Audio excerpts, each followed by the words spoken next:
Please remain standing for a moment as we recognize the dignitaries gracing our event today.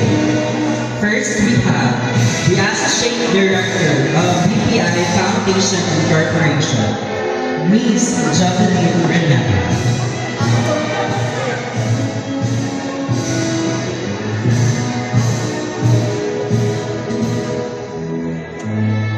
The Program Manager of BPI Foundation, Melanie Magbuhos.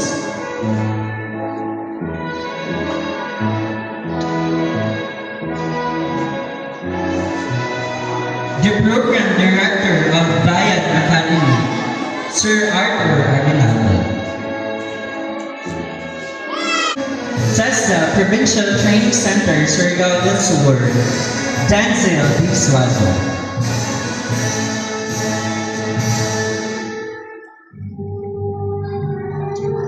And we have Barangay Kaaswagan, Barangay Captain, Honorable Anisinto Quevedo.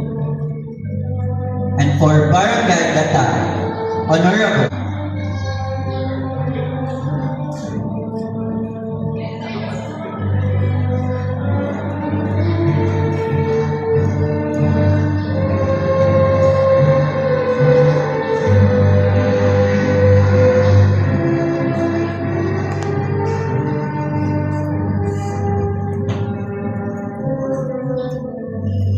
Now, to officially commence our program, please remain standing for the invocation, followed by the singing of the Philippine Tradition National or pangarap sa BPI Foundation para sa inyo. So, magpasalamat po ko sa tanang mga tao nga nakatabang para maging successful kini nga program among implementing partners Bayan Academy. So, kaubad la Art, Team of Christine karon atong TESDA personnel. performance shown a little brighter.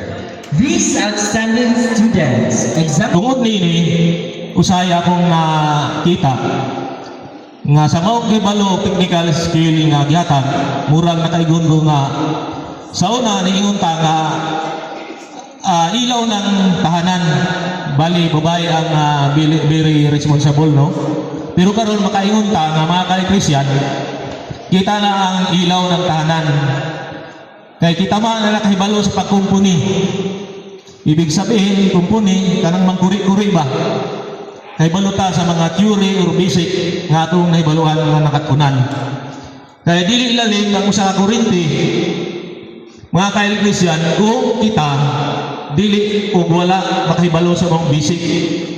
Kaya sa kiingon nato, pwede ra atong asawa mingulan ta nga isang kiss mo lang, okay na. Pero sa Korinti, dili pwede na nga mingon ka isang saglit lang, tingnan natin, okay na. So, kailangan talaga yung basic. So, ang basic siguro, tinuro sa atin, instructor, nais po namin ipabot, pasalamat sa among very active and well-experienced instructor namin, si Sir Fernandez.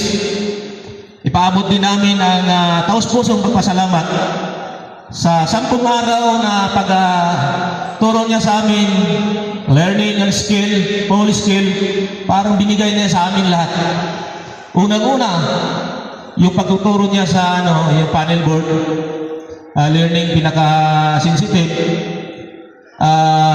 breaker. So, 30 amperes, for me, 60 amperes. Then, alam natin yan na 15 amperes is a standard for lighting. Then, 20 amperes, yun ang sa ating convenient outlet. Then, another 20 amperes for SPO, pero sabi ni Sir, 30 amperes kailangan mataas ang antas ng amperahe. Kasi yung special outlet, alam na natin, na kailangan talaga yun ng medyo mataas na dahil minsan maka-additional tayo ng special outlet. Alam natin yung special outlet, yung pinakataas na antas na kailangan natin sa amperahe. Halimbawa, refrigerator, motor pump. So yun ang sinasabi na paano natin ay natutunan din natin mag-wiring, yung tinatawag na 3-phase, 2-phase, one way, 3-way, and 2-way.